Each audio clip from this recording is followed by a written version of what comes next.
Iniciamos una serie de 3 ringletes para tratar un tema muy polémico. Soy consciente de ello, soy consciente que voy a suscitar, hay mucho desacuerdo sobre este punto, pero de todas maneras quiero decirlo, entre otras cosas porque quiero entrar en la discusión, quiero discutir este tema y quiero participar de esa discusión. Primero, quiero decir que los hechos en los que uno cree fervientemente porque cree haber sido testigo de los hechos, en muchas ocasiones son productos intencionales elaborados por la propaganda, por los dueños de los medios de comunicación, que nos hacen ver lo que no existe para manipular nuestra conciencia.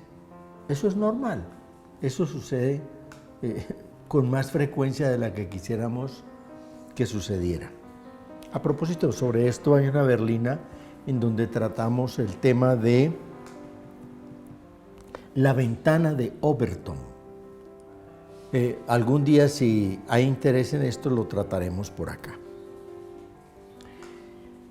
De un tiempo a esta parte, nosotros aparecemos como culpables. Nosotros, digo yo, las personas del común. Señor, usted tiene un vehículo a gasolina, usted genera CO2, usted es cómplice del calentamiento global. Es más, los glaciares del planeta se derriten por su culpa. Usted casi que es un delincuente. Y yo digo, ¿pero por qué, hola? ¿De cuándo acá yo soy responsable y culpable de esto? Recuerdo, hace unos años, estoy hablando de hace 10 tal vez, algo así,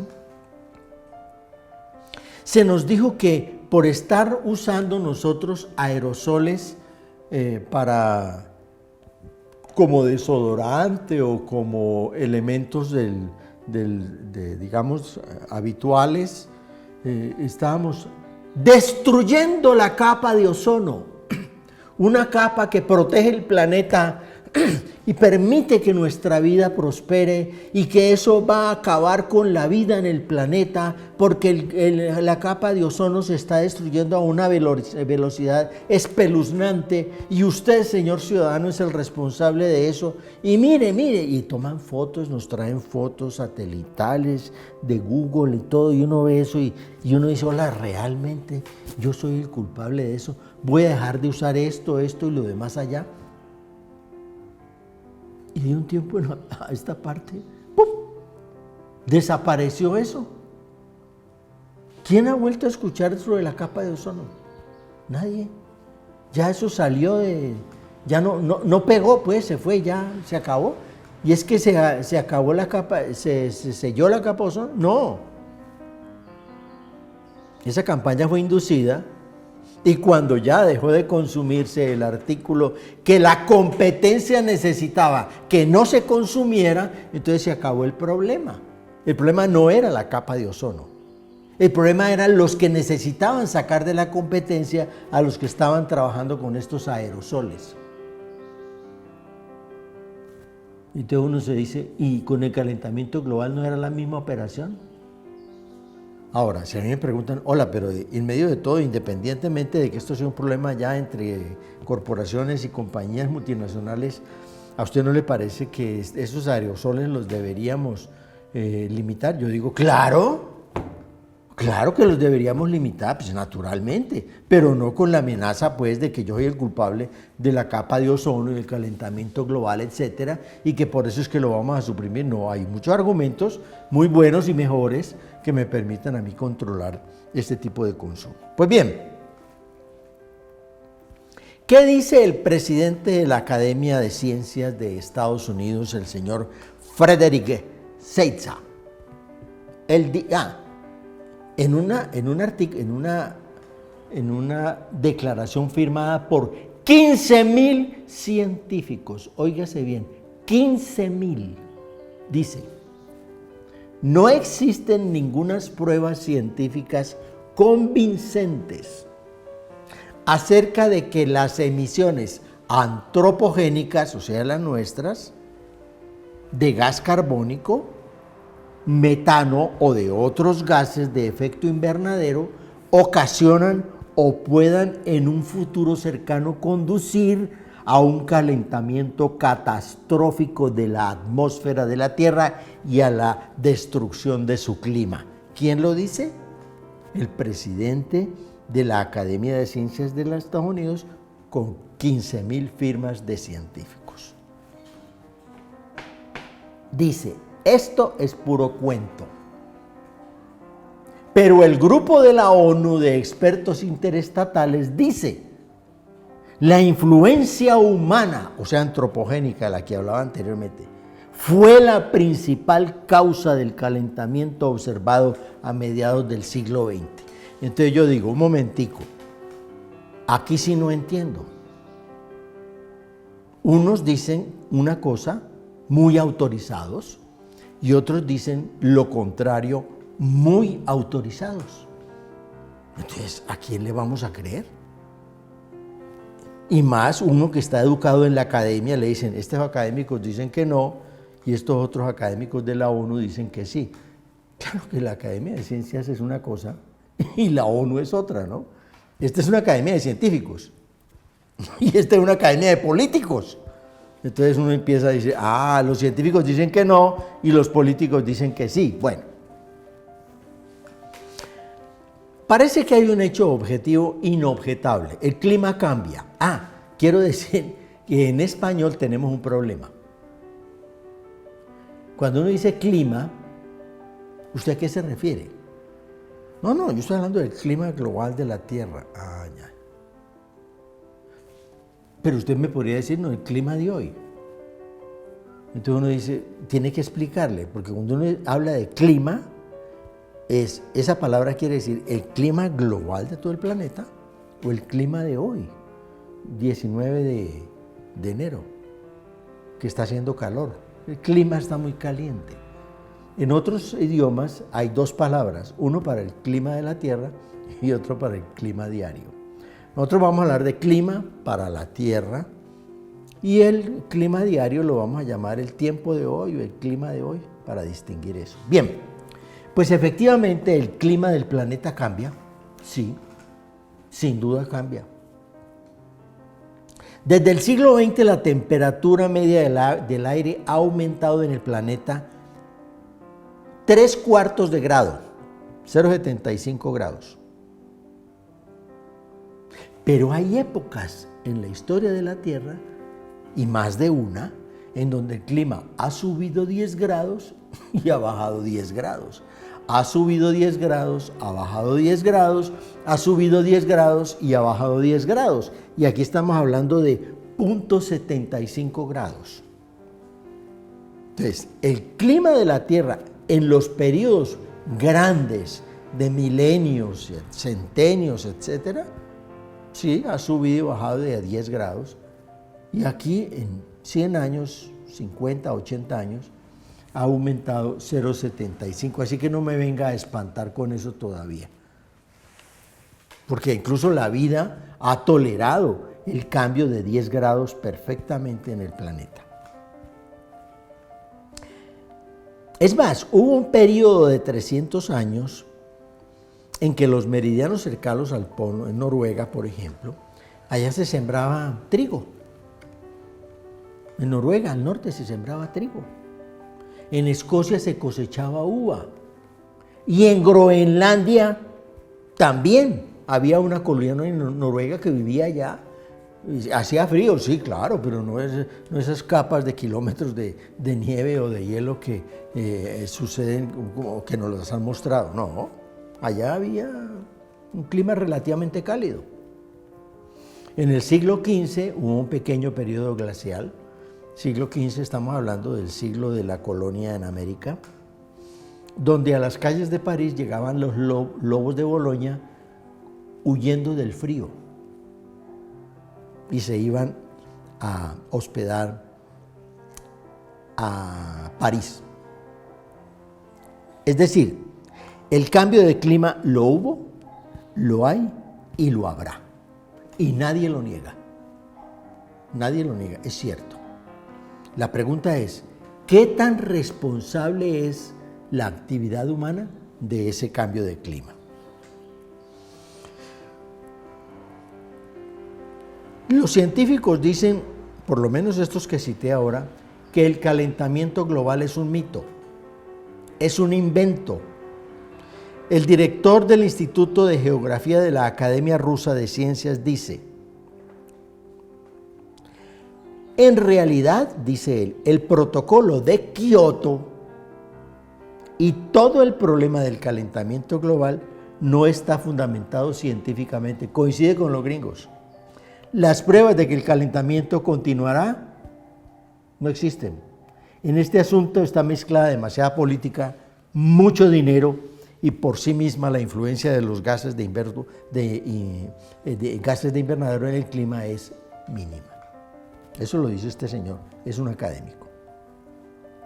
Sin embargo, en 15.000 años, el planeta asimiló el aumento de temperatura que decía ahora en 10-11 grados y el enfriamiento en 10-11 grados. En general, para la Tierra, subir o bajar 2 o 3 grados es normal. Ahí no hay nada extraordinario, no es del otro mundo, o sea que si nos dicen que se incrementó 0.75, estamos en el rango de lo normal. Pero los adeptos al cambio global, al calentamiento global, ¿saben cuánto dinero lavan, se ganan en la lucha contra esos 0.75 grados? 150.000 millones de dólares.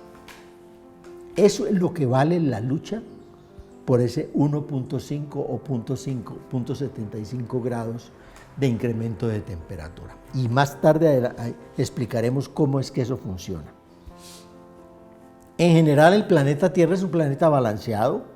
La humanidad, aunque influye poco. Eso no significa que nosotros nos debamos desentender de eso, no. No sé si fue hace 2 años, explotó en Islandia un volcán. Islandia es un sitio de actividad volcánica grande. Pues este volcán, recuerden ustedes que interrumpió las comunicaciones aéreas durante más de una semana. No pudo haber comunicaciones aéreas. Recuérdenlo, yo creo que todos recordamos eso. Pues bien, este volcán expulsó a la atmósfera tanto CO2 como el que expulsa toda la humanidad durante 10 años. Él se encargó en un momentico en expulsar lo que expulsa a la humanidad entera durante 10 años. Ya está la Tierra. No hay problema. No hemos colapsado, es normal. Hace parte de la actividad volcánica normal de la Tierra. Nos han dicho que la temperatura no se incrementa por el aumento del CO2 en la atmósfera.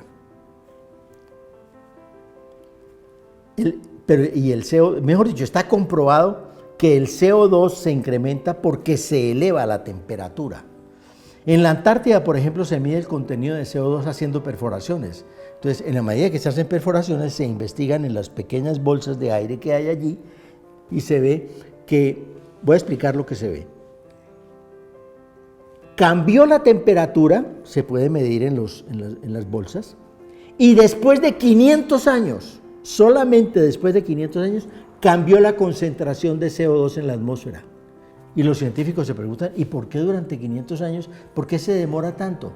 Porque resulta que durante ese tiempo se modifica la capa superior del océano, que es donde hay la mayor concentración de CO2. En la capa superficial del océano está el 90 veces más, hay 90 veces más CO2 que en la atmósfera de la Tierra. Pero para que el océano lo suelte, tiene que incrementarse la temperatura. Y para que la temperatura suelte eso, tiene que pasar más de un siglo. Eso es lo que los científicos han encontrado. Entonces ellos dicen, las cosas están presentadas por los medios de comunicación patas arriba.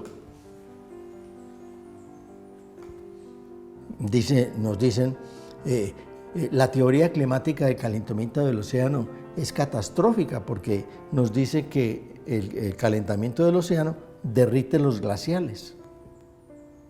Y resulta que se comprueba es lo contrario. ¿Saben cuántas boyas han instalado en el océano? Hay 3.300 boyas, conectadas directamente vía satelital, inclusive a profundidad, desde que va de la superficie hasta 100 metros bajo el océano. El océano es un gigantesco acumulador y los cambios en él se dan muy lentamente durante decenas y centenas de años. En ese momento es el momento de prepararse precisamente para lo contrario, no para el calentamiento, sino para el enfriamiento. Yo recuerdo que cuando estaba haciendo la berlina relativa a la ventana de Overton sobre el canibalismo, observaba exactamente lo mismo. La propaganda va entrando directa y paulatinamente sobre nuestra conciencia y nos convence exactamente de lo contrario. Este evento que acabamos de pasar, inducido por el pánico, un pánico inducido por los medios de comunicación, es exactamente lo mismo. Es decir, se nos afecta en los aspectos más débiles que tenemos de nuestra propia conciencia, que es el miedo, se nos induce a eso y se nos pone a pensar exactamente en lo contrario. El CO2 es bueno para el planeta. Sin CO2 no hay vida en el planeta. Sin CO2 no hay agricultura. Sin CO2 no tendríamos la temperatura que tenemos. Si no hubiese CO2 en la atmósfera, la temperatura media de la Tierra sería menos 18 grados, o sea, no sería posible la vida. Este mismo científico gringo que cité anteriormente dice: se tienen pruebas de peso acerca de que el aumento del contenido en la atmósfera de gas carbónico, o sea, de CO2, es beneficioso.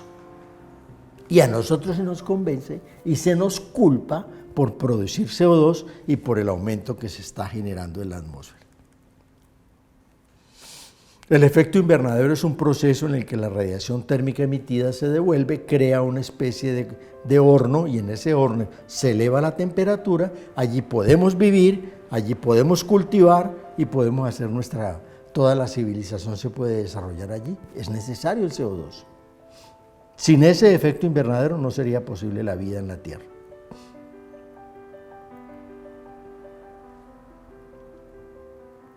Recuerden el último invierno en los Estados Unidos. Es que se nos olvida. Fue catastrófico.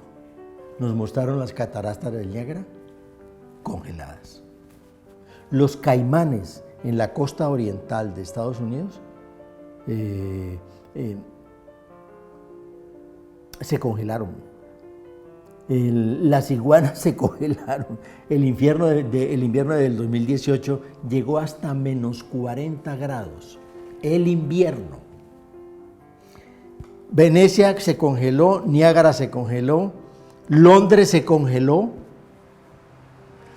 En Inglaterra aparecieron dos términos nuevos, los voy a mencionar: miseria de combustible y muerte marginal de frío.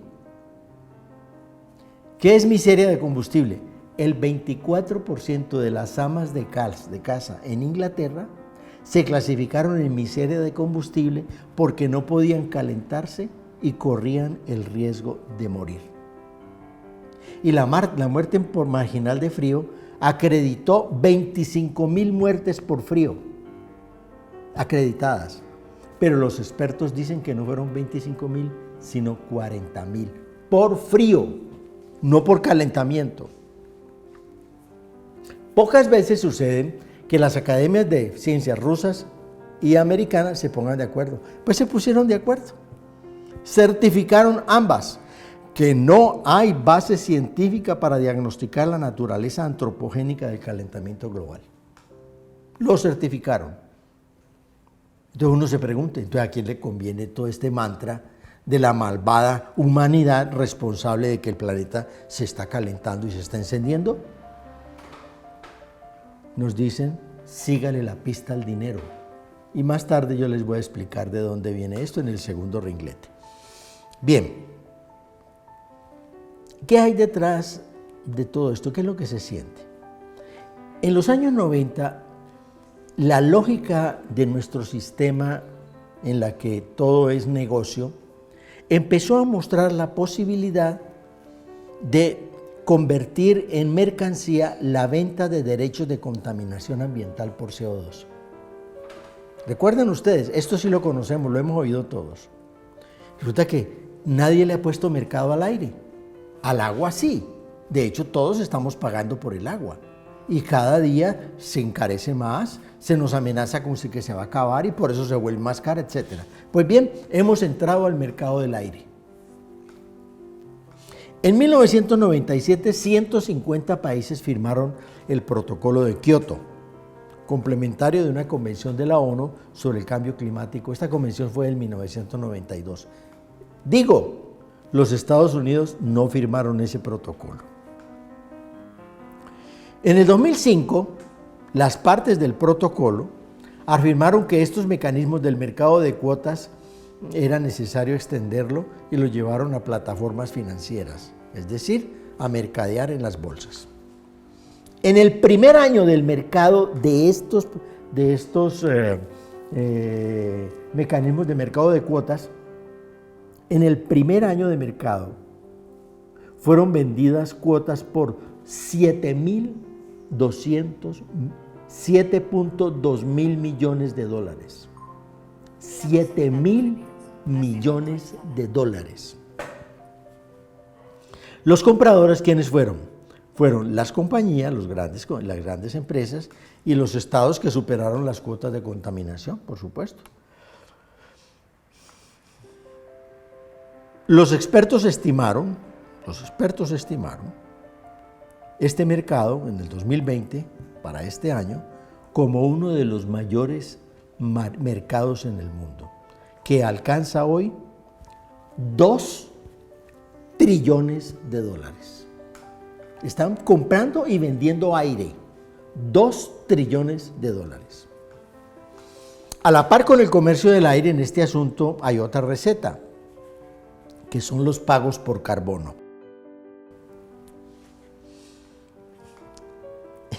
Con relación, voy a tratar de explicar un poco cómo es que funciona esto.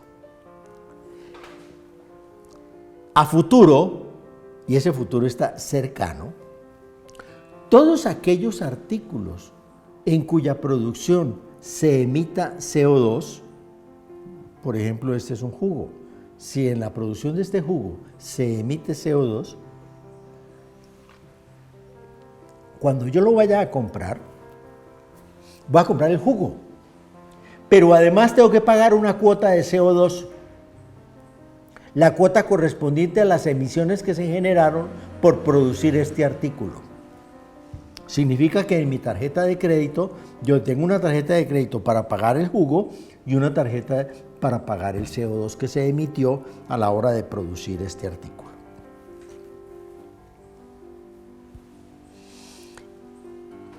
En 2000, George Bush fue presidente.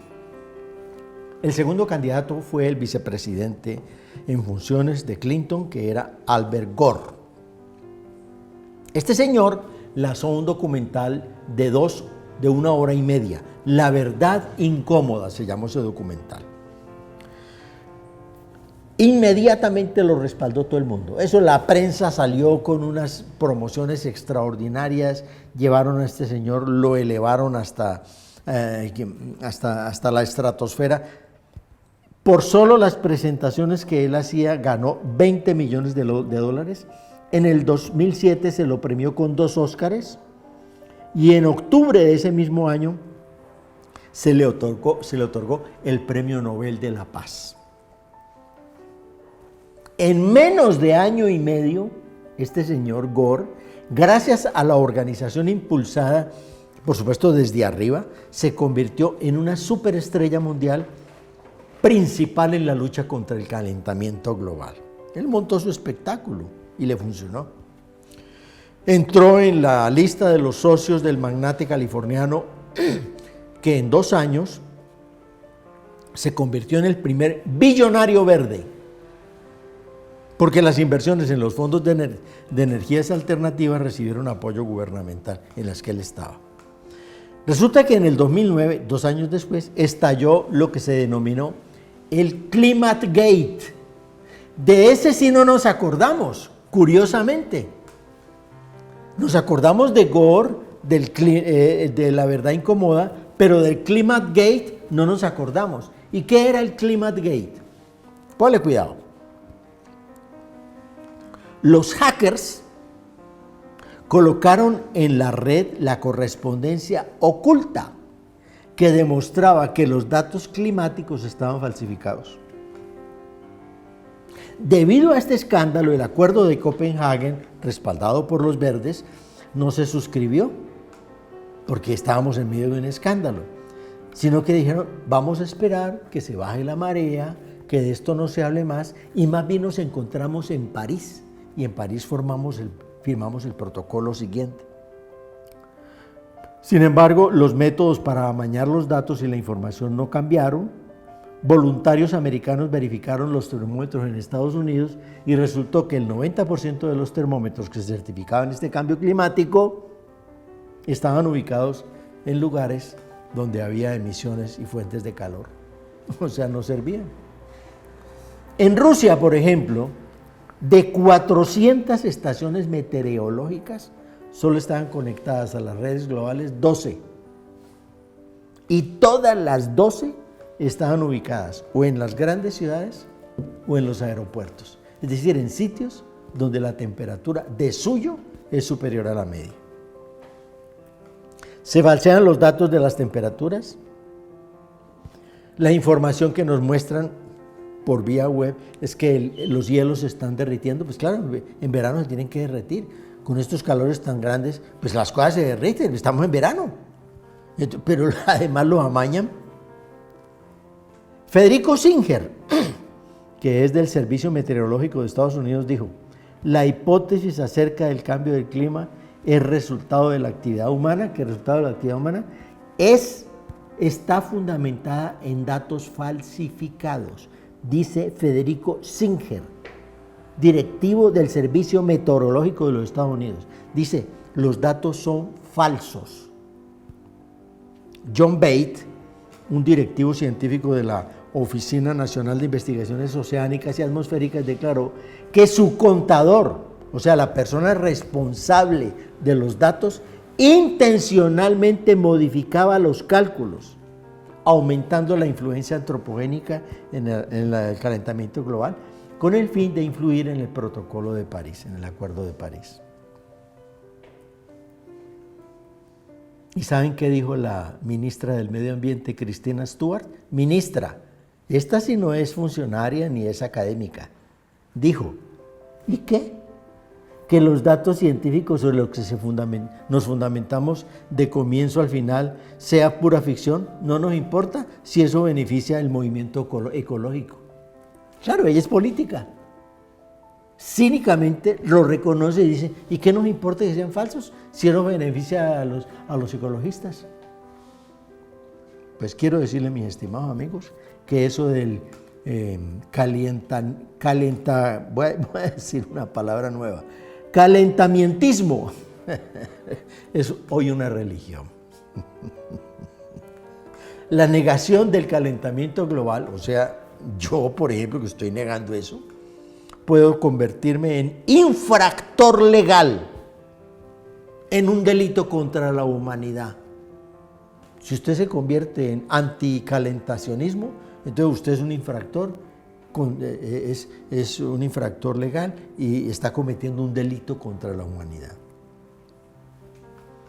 Pachuri, un indio de la ONU que responde por estos temas de calentamiento global, dice, si usted niega el calentamiento global, es como si usted negara el holocausto en la Segunda Guerra Mundial. Ponle cuidado a lo que estamos... Pero claro, él es político, ONU.